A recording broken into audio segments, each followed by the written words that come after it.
poslije 50-60 godišnje bila velika nevoja. Ljudi su doma imali za obit možda pinku boba, pogotovo litni štajun, u biti u proljeće i pinku bi bili sardelu jednu, dvi.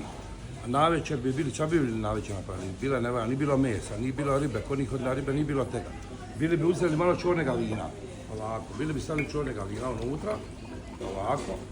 I to bi bila nona pazila koliko će dostaviti, a uje pogotovo, stavili bili pinku uja, unutra uja, pinku uja, nona bi rekla fermoj, već nemoj staviti. Bili bi poparžili kruh. I onda bi bili kruh, kad se na bombo čornega vina i uja, kad se na bombo, ovo bi bili zili 3-4 fete storega ovega. I bome, sve dogođalo. Bome, ovo je bio afrodizijak za njih, zato su ljudi imali po 5, 6, 7, 8, 10 dice.